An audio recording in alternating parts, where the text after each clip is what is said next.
Hey, what's up? How's it going, friends? Today at Babylon Talmud, where are we? What page are we doing today? Yeah. Today we're studying Daf Kuf Mem Vav, Daf 146 of Masechta Shabbis. There's like a lot of stuff over here. I basically stopped writing things down once I filled up a whole page. So maybe we're missing a few things at the end over here, but we got most of the juicy stuff. So we start off with Rabbi Yochanan finishing his conclusions. Remember there was the discussions yesterday between Rabbi Chia bar Abba and Rav Asi, where Rabbi Chia bar Abba was asking questions about Eretz Yisrael, and Rav Asi was responding, and Rabbi Yochanan woke up and he gave his own take on it. So we're going to finish that up. Using a large knife to open a barrel of figs. What do you guys say? What about opening a basket of figs or dates? What's the way to do that? I wonder if I assume that's like the same thing as like opening a bag of potato chips. Can you open a bag of potato chips? Putting a hole in a bung. That is with a U, friends. Apparently a bung is like a cork. Why does the article have to say bung if it could just say cork? Why does it have to use the weirdest words and make things like feel so detached? A bung. The heck is a bung? Do people use the word bung? Am I the only person who doesn't use it? Lamaisa, maybe I should use it. Wine bottles don't have corks, they have bungs. So weird. Alright. Putting a hole in a kli. Can you put a hole in a kli? Or how do you put a hole in a kli? What's allowed, what's not allowed? Reopening a pre-existing hole. Guys, these are really exciting stuff. What else? Using a hollow reed that was cut but not used. Can you take a hollow reed and use it as a spout in a barrel? So these kinds of things and more on Daf Kuf Mem Vav Masechta Shabbos. We're going to start on Kuf Mem Hey Amud Beis on the last line of the page. So Rabbi Chia bar Abba had asked Rav Asi, how come Ovdei Kochavim, Gentiles have like a status of Tumah? So listen to this, friends. So Rabbi Yochanan answers, Shelo amdu al Har Sinai, because they didn't stand at Mount Sinai. Sheba nachash al Chava, that at the time that the snake slept with Chava, and as Rashi points out, Kshenasan, the top Rashi on the page, Kshenasan la'etza lechol min ha'etz, that when the snake gave her advice to eat from the tree, from the tree of knowledge, ba'aleh, he slept with her. Dichsev anachash hishiani lashon nisuin. That Chava says anachash hishiani, right? That he gave me this advice, but hishiani, we say is a lashon of nisuin, of like marriage. He married her. Okay. So at the time that the snake slept with Chava, he tilba zuama. He gave her a certain impurity. Yisrael sh'amdu al Har Sinai paska zuamason. When the Yidden stood at Mount Sinai, this impurity went away. However, the Gentiles who didn't stand at Har Sinai, well, then their impurity never went away. So Rav Acha bar Rava asks Rav Ashi, what about converts? If they weren't at Har Sinai, well then, when did their impurity ever go away? Even though they may not have been there, but their spirit was there. Tichsev, as the pasuk says, asher yeshno po imanu omer hayom, those who are standing with us today, lifnei Hashem Elokeinu, before Hashem our God, ve'es asher einenu po imanu hayom v'gomer. Right, and also those who are not physically with us today, but are only here in spirit.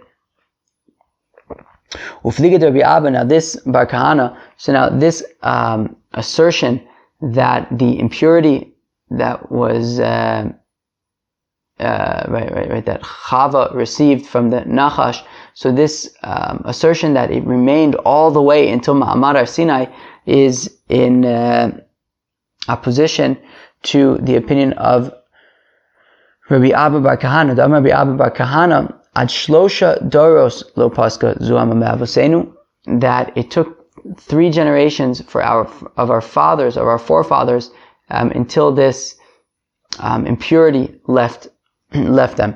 Avram holed es Yishmael, excuse me. Avram holed es Yishmael, Yitzchak holed es Esav, Yaakov holed Yud Beis Shvatim Shlo Haya Bain Shum Dofi. That Avram Avinu, one of his children was Yishmael. Yitzchak Avinu, one of his children was Esav. However, Yaakov Avinu had 12 Shvatim, and all of them were without any issues. So Rabbi Abba Bar Kahana says that already by Yaakov Avinu and his children, so they're Pascha Zu Amasan, which means certainly that was significantly before Ma'amad Har Sinai. However, this assertion of Rabbi Yochanan is that this impurity remained until Har Sinai. Very interesting.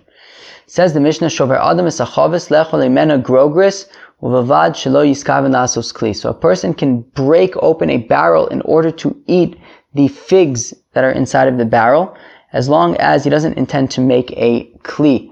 What this means is, you can take like a very large knife, and you can use that knife to break a hole into a barrel that has figs in it, as long as you don't intend to make like a proper professional hole that you can then use, I guess, for future use. The point is that you're allowed to break the barrel if you want to get out the figs. You are not allowed to fix up an opening, say a reusable opening, so you could take out the figs. Okay? Ve'nokvin megufa shel chavis, and you cannot pierce a hole in the bung of a barrel. Divrei Rabbi Yehuda, that is Rabbi Yehuda's opinion. V'chachamim matirin, whereas the chachamim say you are permitted to put a hole in the bung of a barrel. Okay? V'lo yikaven mitzida, but do not put a hole in its side. And the Gemara is going to explain what are we talking about, in what side? The bung, the barrel. V'maisin nekuva lo yiten aleh shaiva. Now, if there was a hole in the barrel, do not fill in that hole with wax, because in doing so, you will be smoothing. Amar Rabbi Yehuda, says Rabbi Yehuda, my seba lifnei Rabbi Yochanan ben Zakkai be'arev ve'amar choshesheni lo mechatas. Says Rabbi Yehuda that a certain story, a certain incident came before Rabbi Yochanan ben Zakkai in the place called Arev, I guess where they smoothed out a barrel with wax, and he said, wow, I wonder if you fellows need to bring a korban chatas. Now, Rabbi Yochanan ben Zakkai did live during the second Beis HaMikdash, at the very end, during the destruction of the second Beis HaMikdash. But it's possible that, I don't know, maybe when this story happened, there was still a Beis HaMikdash. He was saying, wow, I wonder if you people have to bring a korban chatas. But were they still bringing korban chatases all the way till the end? I don't know. Maybe, yeah, I mean, nothing comes to mind to assume that they weren't, but I don't really know what exactly happened at the end there, at the Beis HaMikdash. Like, things already left, like, the Sanhedrin already, I don't remember how long before him, but the Sanhedrin already went to, like, Yavne or whatever. Oh no, we learned that the Sanhedrin went and first they went and they sat, what did they say? I don't remember what they said. Oh, Bechanus. Was that even on Daf Tesvav Amud Aleph? Let's see if it's Darin. Or maybe that was like the Sanhedrin. Oh, there it is, yeah. Tesvav Amud Aleph. Mem Shana ad shelo charav Abayis, 40 years before the destruction of the Beis HaMikdash. Galsala Sanhedrin v'yashval v'chanuyos. They went and they sat in these like offices.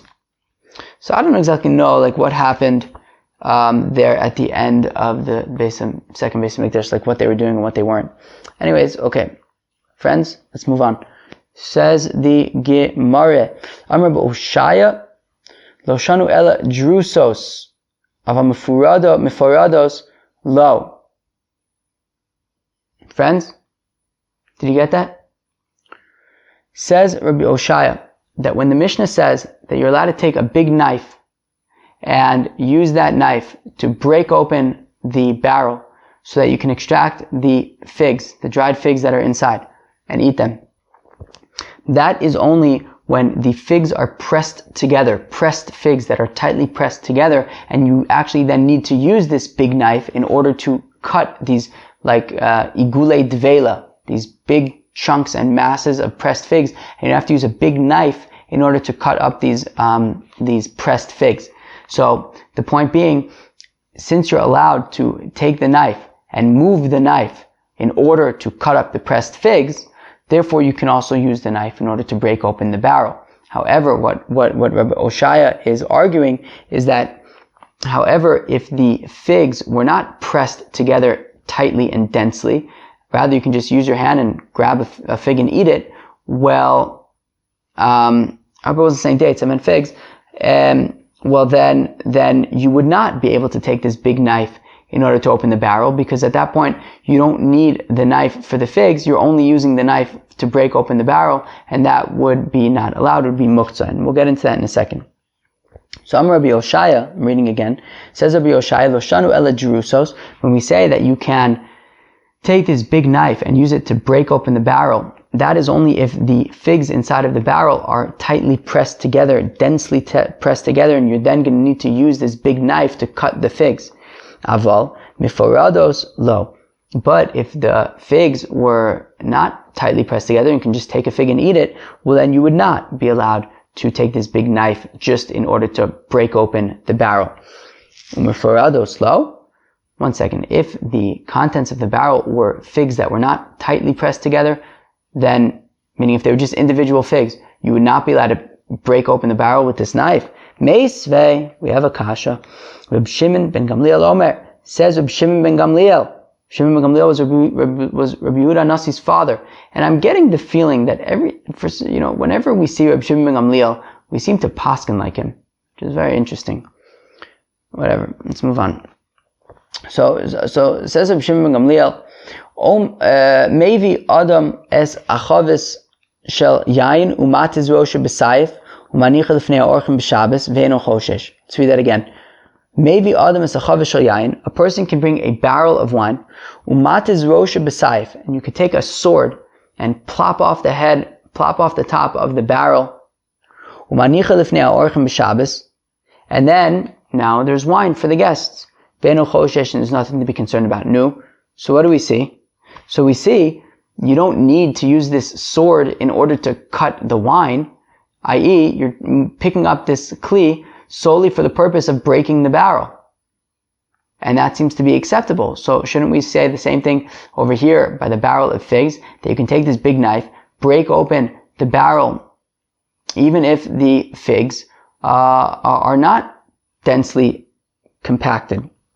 So the Gemara answers, Ahi Rabbananhi Masnisin Rabbi Nechemyahi. Oh. So the Gemara answers, well, Reb Shimon ben Gamliel, with his barrel of wine, is expressing the opinion of the Rabbanon, the rabbi's opinion, right? Since this saif, this big knife or the sword that you're bringing to open this barrel of wine, well, since you're allowed to move that sword on Shabbos in order to, let's say, cut pressed figs, well, you would also be allowed to use it in order to break open the barrel because it's not muktzah. However, according to Rabbi Nechemiah's opinion, of course, when it comes to muktzah, is that you're only allowed to use something for its specific purpose. A fork you can only use for eating. You can't use a fork for back scratching. And therefore, we would say over here that this big knife can only be used for cutting densely pressed figs. And therefore, says Rabbi Nechemiah, if you have a barrel and inside the barrel are densely pressed figs and you're going to need this knife in order to cut the figs, well then memela, you can also use the knife to open up the barrel. However, if the figs in the barrel do not need to be cut, you can just take a fig and eat it, well then you're really only taking the knife in order to break open a barrel, and that is not something that you can move a knife for. So the Gemara wants to know, well, why is Rabbi Oshaya going out of his way to say that our Mishnah is a das yachid, is Rabbi Nechemiah's opinion, and to say that it's specifically talking about densely pressed figs? I have an easier solution. Look, maybe mufarados v'rabbanon. Just say that our Mishnah is talking about any kinds of figs, and it's even according to the rabbis. And you can bring this sword to open the, this big knife, just to open the kli, even if you're not going to have to use them to cut the figs. Amar Rava, Masnisin Kshise. So Rava answers, the reason why Rabbi Oshaya felt the need to explain that our Mishnah is talking about densely pressed figs, and that it's Rabbi Nechemiah's opinion, is because he had a problem with the wording of our Mishnah. My iri the tani grogris lesni pears. Right? Why did the Mishnah specifically have to say a barrel filled with dried figs? Say a barrel filled with fruits. What's specific about dried figs? There must be a specific characteristic of dried figs that we're after over here. Elish mamina bedrusis. And that characteristic that we're looking for is that we're understanding here is that these aren't just regular dried figs. They're dried figs that are pressed densely together, and that is meaning if it was just saying that you could bring a knife in order to open a barrel and take out the contents, well then you could just say fruits in general. We're saying figs to say that they're not just regular figs, they're figs that are dried figs that are densely pressed together, and you need this knife in order to cut them, and that is why you're allowed to open the barrel. However, it is true that the Rabbanan would argue on this opinion and say that you would be allowed to move the knife even if these figs were not densely pressed together and you didn't need the knife to cut the figs. You would nonetheless be allowed to move the knife just to open up the barrel according to the Chachamim. Tanya Chada, we learn in one brisa, Chosalos shel grogris vishel tmarim. If you have baskets, and these baskets have inside of it figs or dates, and you want to open the basket so you can eat the figs or the dates. Matir umafkea v'chotech. Well then, it sounds like you can essentially open up the basket however you want. If there are strings and you can just untie the strings, untie the strings. If you have to unravel the strings with some kind of a kli, you can unravel the strings with some kind of a kli. V'chotech, if you want to take like a knife and cut it open, also fine. V'tani idach. Yeah, we have another brisa which says what? Matir, you can untie the basket, the strings of the basket. Aval lo mafkea v'lo chotech, but do not use a kli to unravel the threads, the strings, the ropes, and do not cut them off. So what's pshat? How come one brisa says you can untie, you can unravel, you can cut?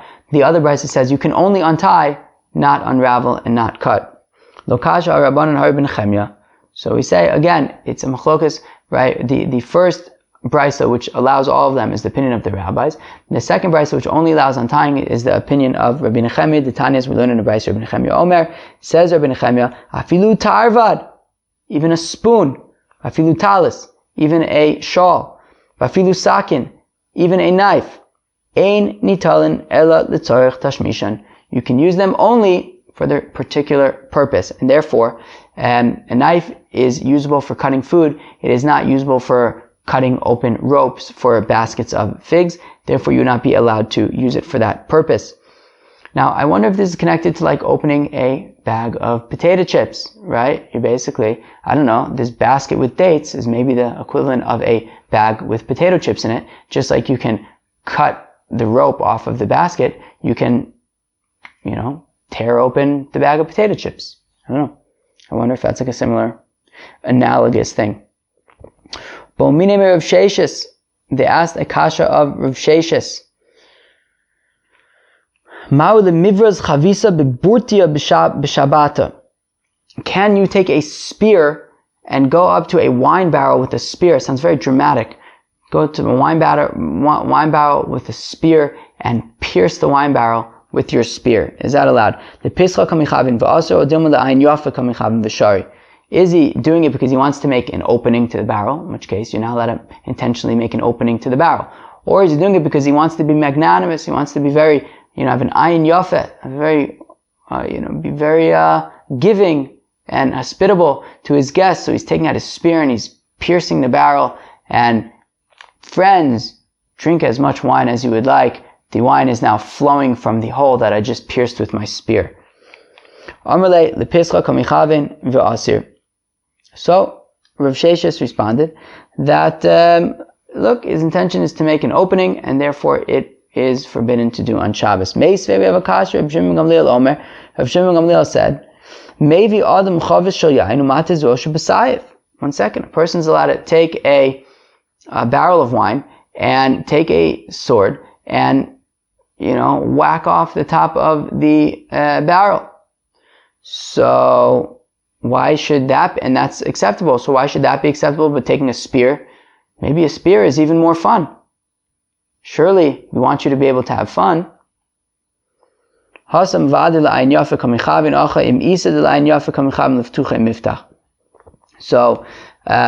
Rav Sheshes answers that it's different. When it comes to Reb Shimon Gamliel and his barrel and his sword, so he's certainly intending for an ayin yafeh, to be a very gracious host, because he's taking the sword and he's knocking off the top of the barrel, i.e. he's making a much larger opening on the barrel, opening up the entire top of the barrel, and now that you can take plenty of wine. However, over here with the spear, he's only really making not that big of a hole. He's not piercing that big of a hole in the side with the spear. And therefore, if he really wanted to just be able to extract as much wine as possible, he would have just opened up the bung and taken out the wine that he wants. So therefore, it's just going to be an entrance, and it is not going to be allowed, argues Rav Sheshes. Okay, says the Mishnah, a nokvin megufa v'chule. Okay, so now we had a machlokes between Rabbi Yehuda and the Chachamim in terms of, can you pierce a hole in a bung of a barrel? Rabbi Yehuda says no. The Chachamim say yes. Okay, and then the Mishnah had said, "V'lo yikavenu mitzida," do not put a hole in its side. So we have to understand what we are talking about over here. So we will. Amar Rav Huna said, Rav Huna, machlokas l'mayla aval min hatzad d'v'yakol aser. Okay, so it says Rav Huna, the machlokas between Rabbi Yehuda and the Chachamim is regarding piercing a hole in the top of the bung. So you have like a barrel, and I guess on the top of the barrel there is a bung, and you want to pierce a hole in that bung. Now, there is really no reason to pierce that hole in the bung, because you can just pull out the bung and take whatever wine you want. Well, therefore, the Chacham say, well, because this is not a normal hole that you're making, you're going to be pater. Rabbi Yehuda, I guess, feels differently and says that it would be normal enough, and you're going to be chayev. Okay? So, again, Amar Rav Huna says, Rav Huna machlokas l'mayla. So the machlokas is if you pierce a hole directly from the top of the bung downwards. Aval min hatzad, but if you pierce a hole from the side of the bung, well then divrei hakol aser. Everyone is going to say that it is forbidden, because in that case we say that the reason why you're piercing a hole in the side of the bung is that we're concerned, meaning the guy doesn't want to just open the barrel by removing the bung, because then dirt and stuff can fall into the wine, and you don't want that. So rather what he would prefer to do is keep the bung in the top of the barrel and just pierce a hole in the side of the bung so that he can extract the wine without having to worry about dirt and stuff getting into it. Therefore, everybody agrees that that would be considered a proper opening and it would be forbidden. And that's exactly what the Mishnah means when it says that everyone agrees essentially that you may not pierce a hole in its side, meaning in the side of the bung. Rav Chizda argues with Rav Huna, and he says, machlokas min hatzad, that the machlokas between Rabbi Yehuda and the Chachamim is davka in the side of the bung, that the Chachamim say that this is not considered a normal opening, and Rabbi Yehuda says it would be considered a normal opening. Aval al gaba divrei hakol mutter. But if you're going to pierce a hole on the top of the bung, well then everybody agrees that it's going to be permitted, because that's really not a normal hole. Just take out the bung and serve the wine. So this hole would be mutter. When the Mishnah then says that everyone agrees that you may not put a hole in the side, well clearly it's not the side of the bung, because the Chacham would say that that's allowed. It's talking about the side of the barrel. Don't put a hole in the side of the barrel. Everyone agrees not to do that. Okay? Tanu Rabbanan, the rabbis taught, a nokvin nekev chodosh b'Shabbis. You may not create a new hole on Shabbos, right? Don't go up to, let's say, a barrel and just pierce a hole in the barrel on Shabbos. But if there was already a hole in the barrel, and I guess by way of that hole, the wine can come out, and you want to make it a bigger hole so that more wine can come out. So most, if you can add to that, there's no problem. So those who say that you would not be allowed to add on to the hole. Now, everyone agrees that you would be allowed to pierce a an existing hole on Shabbos. Meaning, if you had, let's say, a hole in the barrel, and then you filled it in for whatever reason, so you'd be allowed to reopen it on Shabbos, that would be acceptable. V'tanakama ma'ishna nekev chadash dilo. So now, according to the Tanakama, right, who says that you would not be allowed to create a new hole on Shabbos, right? Don't go up to a barrel and just drill a hole in it so that wine can come out. How come? Why not? Dikam misakein pischa, right? Meaning we had a machlokas in this brisa. Meaning, okay, the brisa had said that you're not allowed to make a nekev chadash on Shabbos. You're not allowed to drill a new hole into the barrel on Shabbos. Okay. Now, there was a machlokas between the Tanakama and the Yesh Omrim. What about adding onto a hole? Right? So the Tanakama said you may add onto the hole, and the Yesh Omrim said that you may not add onto the hole. So the kasha is, according to the Tanakama, who says that you may make the hole larger, well then, I have a question for you, Tanakama. Ma'ishna nekev chadash dilo. How come I'm not allowed to make a new hole in the barrel on Shabbos? Dika misakein pischa. Is it because I'm fixing an opening in the barrel? Well, osufenami kam misakein pischa. Well, by adding on to the hole, I'm also fixing an entrance. So Amar Rabba Dvar Torah Kol Pesach Sheinu Asur La'achnis Lo Tzeinu Pesach. So Rabba says, look, Mida Oraisa, when we're defining openings, creating an opening on Shabbos, that must be an opening that is for bringing things in and bringing things out. Okay?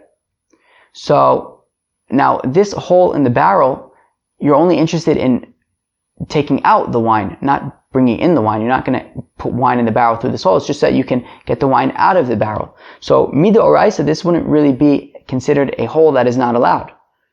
V'Rabbanan hu degazer. The Rabbanan, the rabbis made a gzeira and said, we don't want you putting holes in barrels on Shabbos, even if it's only lehotzi. How come? Degazer mishum lul shel tarnegolin, out of concern for a chicken coop. Because in a chicken coop, the hole in the chicken coop serves, it's a two-way thing, right? You want air to be able to get into the chicken coop by way of the holes, and you also want the kind of rancid, putrid, excrementy kind of air to be able to leave the chicken coop. So out of concern that you may drill a hole in a chicken coop, which is a two-way hole, so we don't want you to even drill a hole in a wine barrel, even though it's only to release the wine. Now, Bimbalosif Mosif, but the Tanakama says, nonetheless though, that Gezerah does not extend to making the hole larger, because Osufe Vade Bilushal Tanagolim Lo Asila Osufe, because certainly we're not concerned that if you're going to make the hole larger in the barrel, you might end up making the holes larger in the chicken coop. No, that's certainly not a concern. Mishum Richasha, because if you make the holes in the chicken, not the chicken soup, but the chicken coop, if you make the hole in the chicken coop too big, well then weasels can get into the chicken coop and kill the chickens. And you don't want that. You want to kill the chickens. And therefore, we're not concerned that he's going to make the holes in the chicken coop larger. And that's why you're allowed to make the holes in your wine barrel larger. However, you would not be able to make them milichatchila, because then we would be concerned that you might make holes in the chicken coop milichatchila. V'yesh omrim, there are those who say, ein mosifin, then nonetheless you're not allowed to make the hole in the wine barrel larger, because zimnin dilo takne meikar, because there might be times where you didn't make the hole in the chicken coop properly. And you might, if you can make the hole in the wine barrel larger, you might end up making the hole in the chicken coop larger to make it its proper size, yet still small enough that weasels won't get in, and that will be a problem. Darsh Rav Nachman Mishum Rabbi Yochanan halacha ki yesh omrim. Rav Nachman says in the name of Rabbi Yochanan that the halacha is like the yesh omrim, that we do not make the hole in the wine barrel larger. Alright, continues the Mishnah. Now everyone agrees that you would be able to reopen a pre-existing hole that was sealed.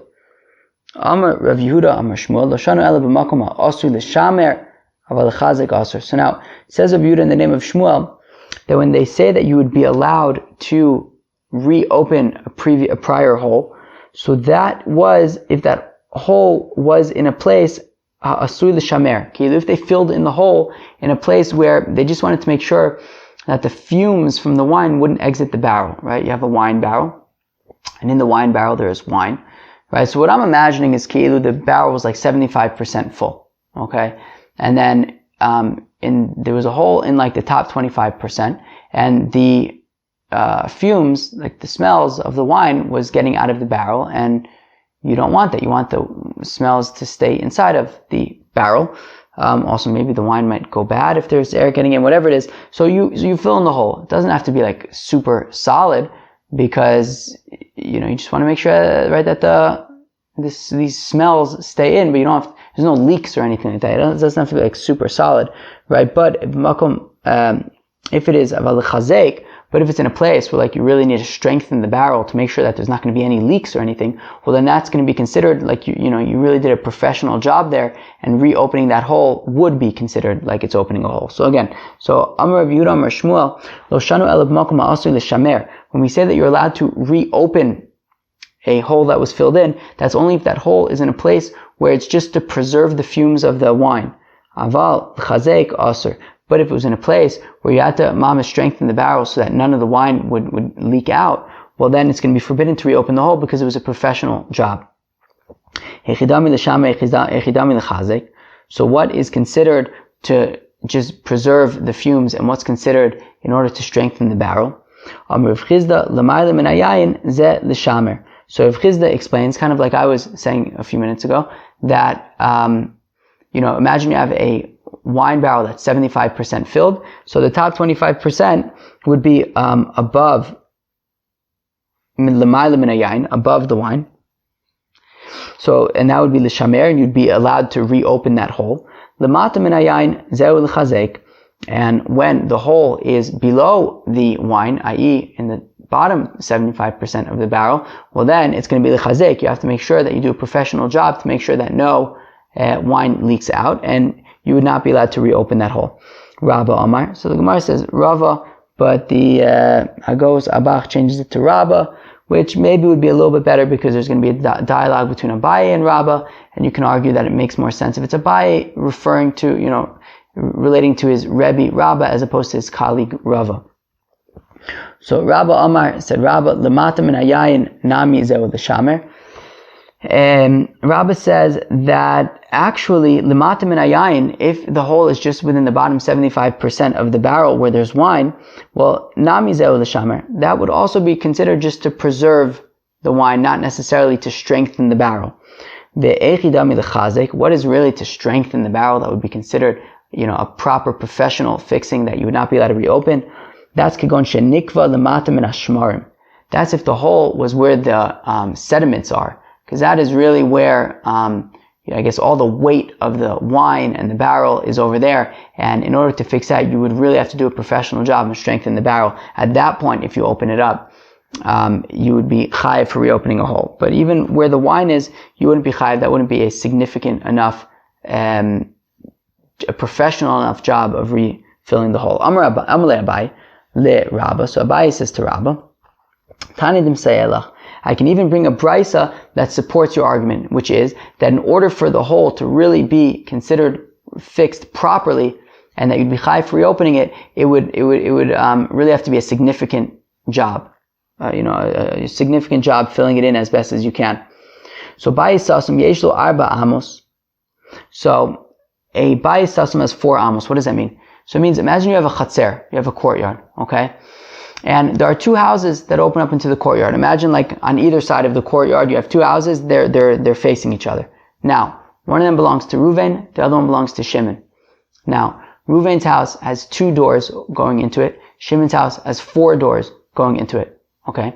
Now, they want to divide up, they want to zone the chatzer. They want to figure out how much of the chatzer is shaykh to Reuven, how much of the chatzer is shaykh to Shimon. Okay, so the easiest solution, of course, would be just to divide it in half, right? But that's not the solution. It's a little bit more complicated than that. Not really complicated, but there's just one more detail, which is that Reuven and Shimon both automatically get 4 amos in front of each doorway to their home that belongs to them. So what they would do is, Reuven's got his 2 entrances to his house, so the 4 amos in front of his 2 entrances to the house are his. The 4 amos in front of Shimon's 4 entrances to the house would belong to him. And then the remainder of the chatzer, they divide in half. Now, what if Ruvain, before they did the whole cheshbon to divide up the chatzer, what if Ruvain filled in one of his doors? Now he only has one door, and Shimon has 4 doors. But he didn't really, mamish do a proper job filling in the door. He didn't take down the mezuzot and the mashkof. He just kind of, let's say, filled it in with the chveisnish. I don't know, something quick and dirty. So we say in that case, it's not considered like he got rid of the doorway, and he would still be able to, the 4 amos in front of his home would still be considered, in front of his doorway would still be considered shaykh to him.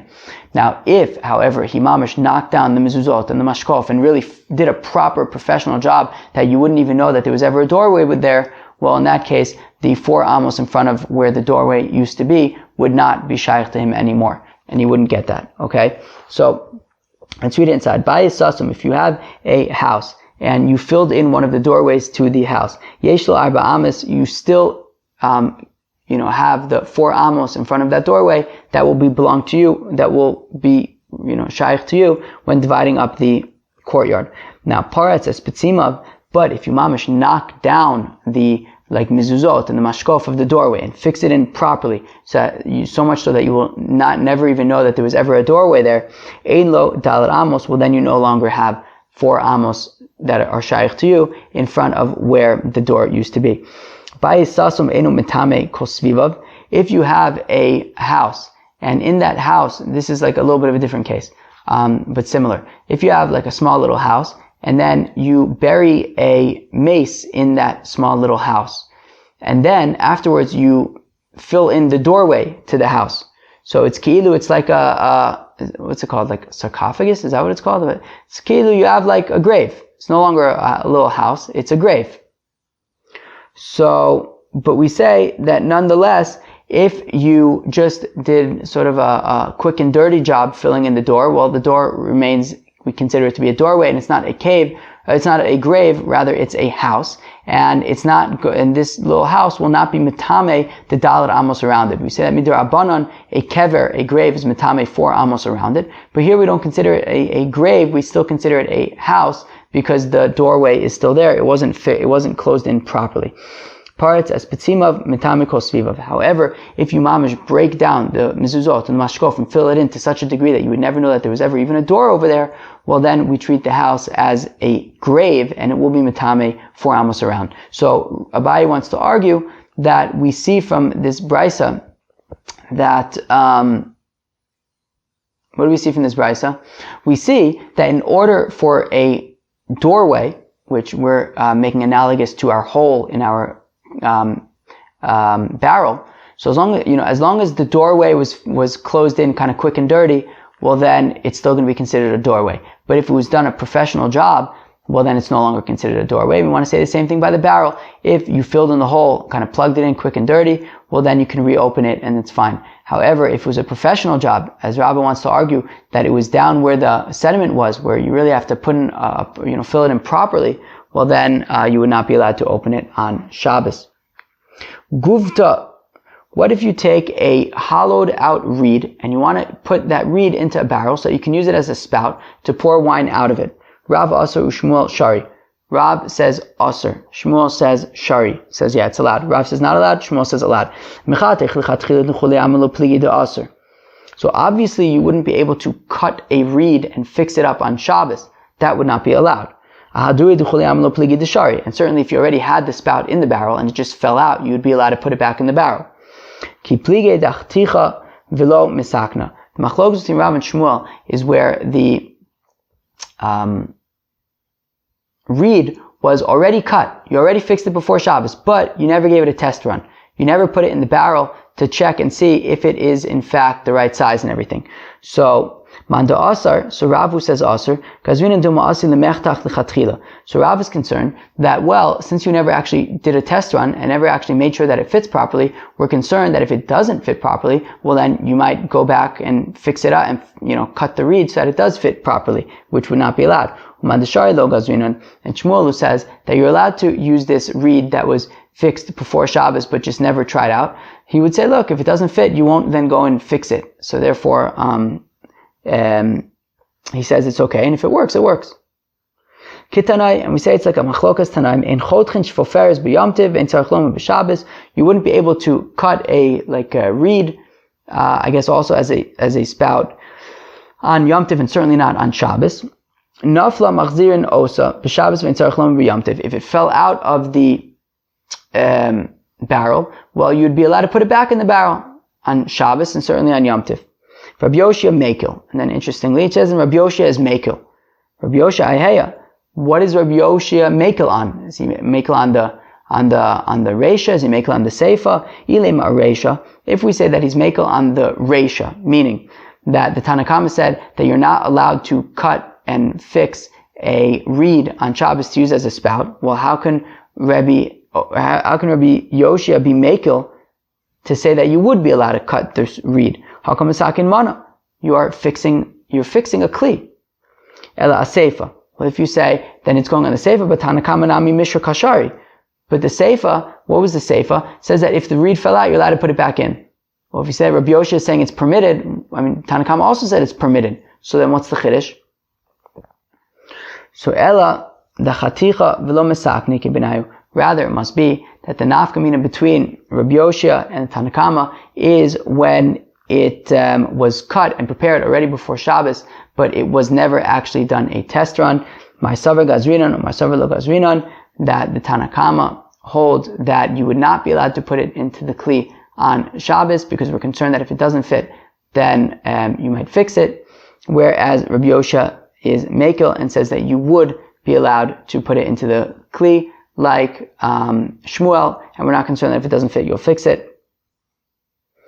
Darish Rav Shisha Breid Rav Idi, Mishmeid Rav Yochanan, Alacha Rav Yoshia. So Rav Shisha Breid Rav Idi, he taught in front of Rav Yochanan that the Alacha is like Rav Yoshia, that if you have this reed that you fixed up before Shabbos but you didn't do a test run, you would be allowed to try it out. We're not concerned that if it doesn't fit, you will fix it.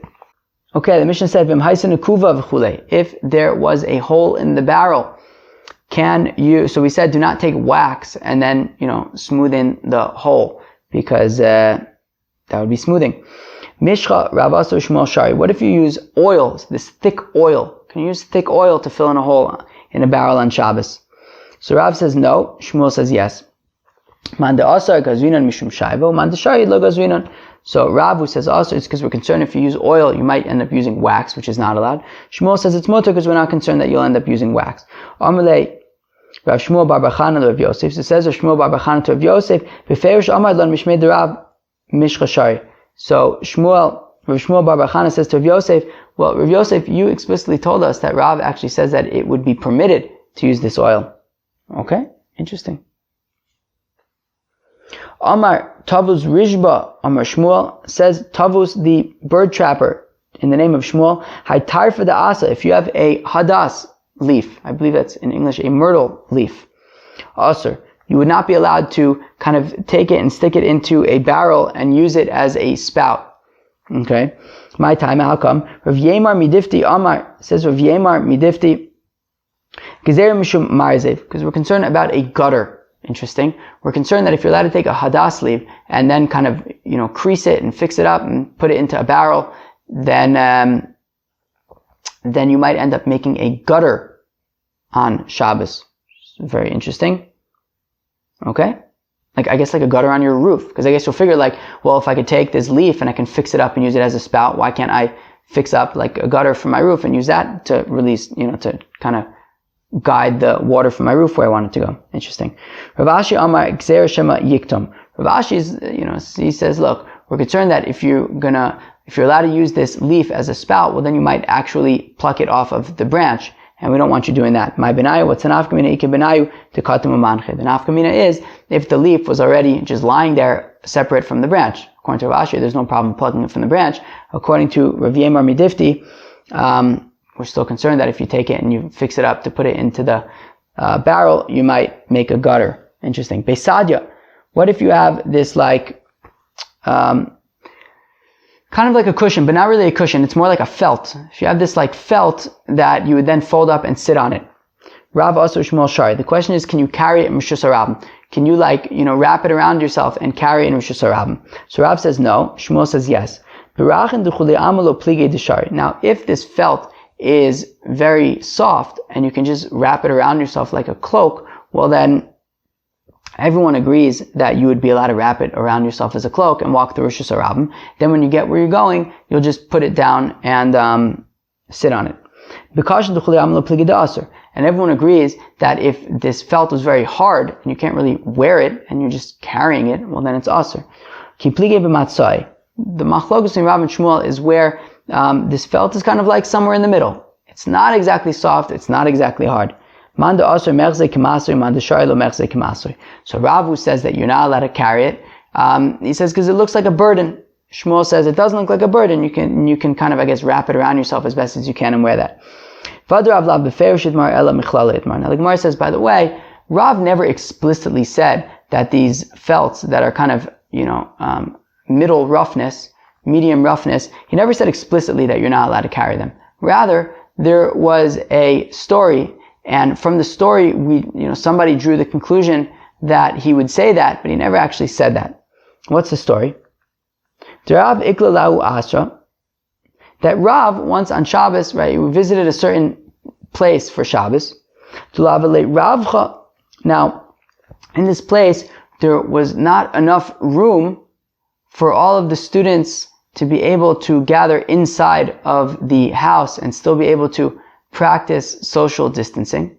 So, therefore, Nafak Yosef b'Karmelis. So they went and they had the shir outside in a more public area where everybody could sit 6 feet apart from each other. Aisule Beisadya, and they brought for Rav one of these felts. Lo Yosef, and he didn't sit on the felt. Man dechaza savar mishum de Beisadya aser. And whoever saw this happen, so they drew this conclusion that, Rav must hold that this kind of medium thickness felt you're not allowed to carry through Rosh Hashanah on Shabbos, and that is why he didn't want to, or in this case a Carmelist, but that's why he didn't want to sit on it. The Gemara says Velohi, but that's not actually true. That Rav would actually announce that you would be allowed to carry this felt through Rosh Hashanah. This is very interesting. That is super duper interesting. The reason why Rav did not want to sit on the felt that was brought to him in this case was because out of honor for the rabbis. And the Gemara says that's Rav Kahana and Rav Asi, meaning because they brought for Rav a felt, but they didn't bring for Rav Kahana and Rav Asi a felt, and therefore Rav did not want to sit on the felt if Rav Kahana and Rav Asi didn't have a felt. And says Rashi in the Dibra Maskil, Rav Kahana and Rav Asi Talmidei Chaverim Hayu Lo. Remember this is awesome. That Rav Kahana and Rav Asi were Talmud Chaver, students who were like on the level of a friend. So even though Rav Kahana and Rav Asi were both students of Rav, and they were also students on the level of a friend. That's super interesting. And therefore, Rav did not want to sit on the felt if Rav Kahana and Rav Asi didn't have felts for themselves. Now, Rav Kahana, we've seen Rav Kahana with Rav in the past.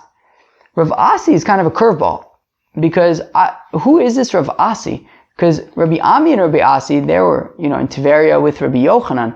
Who is this Rav Asi who was with Rav?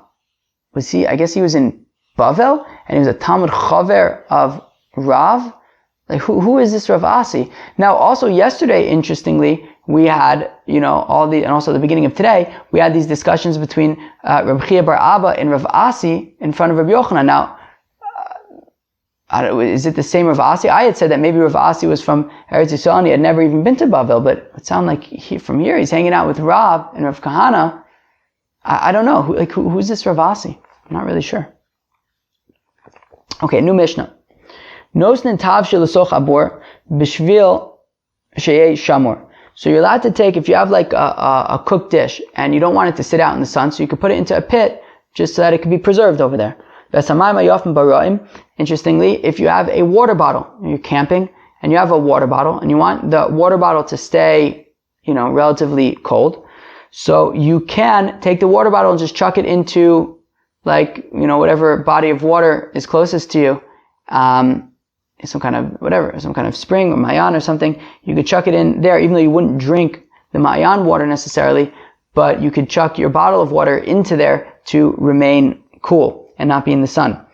B'shvil sheyitzanu, so that they remain cool. V'esatzonim b'chama b'shvil sheyichamun. If you have cool water, you could put it into hot water so that they can warm up a little bit. If you have a person who's walking, he's traveling, and his clothes somehow fell and got all wet, in water, he's allowed to continue to walk in them. He doesn't have to be concerned that maybe the sun is going to dry them, and people are going to think that maybe he laundered his clothing. No, it's fine.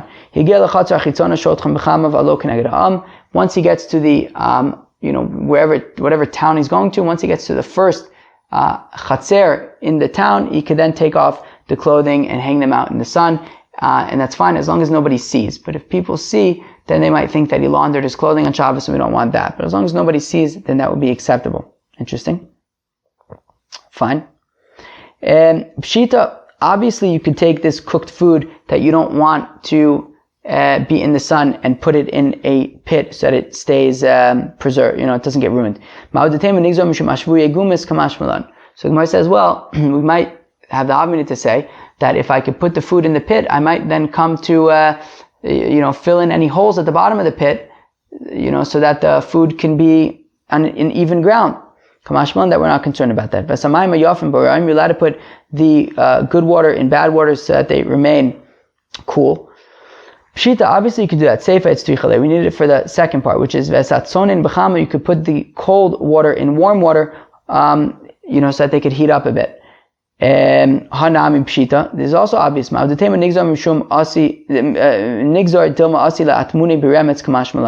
Gemara says, yeah, but I might have the havmina to say that if I could take this bottle of water and put it into warm water, then I might also take this bottle of water and put it into remetz, which is like coals, and that would be mosif hevel. Obviously, you would not be allowed to put it into coals. But kamash malan, that you're allowed to take it and put it into warm water. That is daf kuf mem vav of Masechta Shabbos. I hope everybody enjoyed. Let us review. At the beginning, we start out with just the final interpretation of Rabbi Yochanan. How come Gentiles have impurity? And we said because they weren't at Har Sinai, which is very interesting. Using a large knife to open a barrel of figs. So Rabbi Nechemia says, well, you'd only be allowed to take this large knife to open the barrel of figs if they were pressed figs. Because since you can use the knife for the pressed figs, you can also then just go, and while you're doing it, you can open the barrel with it. However, if they were just regular figs and you don't need the knife for the figs, well, you can't use the knife to open the barrel. Chachamim say, no, it doesn't matter what kind of figs they are, because as long, since you can use a knife on Shabbos, so you can also use it to open a barrel, even if you don't need them for the figs. Opening a basket that has figs and dates in it. So according to Chachamim, you can untie it, you can unravel it with some kind of a vessel, you can cut it open with a knife, meaning the ropes and stuff. There is no problem over there. Whereas Rabbi Nechemia says you can only untie it, but sort of cutting open the rope or whatever wouldn't be allowed, because again, you can only use a knife for cutting food, not for cutting ropes, according to Rabbi Nechemia. Putting a hole in a bung, according to Rav Huna. So the machlokas is if you want to put the hole on the top of the bung. According to the Chacham, this is not the regular way to make a hole. According to Rabbi Yehuda, it is the regular way to make a hole, and therefore it is not allowed. But everyone would agree that on the side of the bung, it would not be allowed, because you're going to be making that hole as a kli, because you do not want to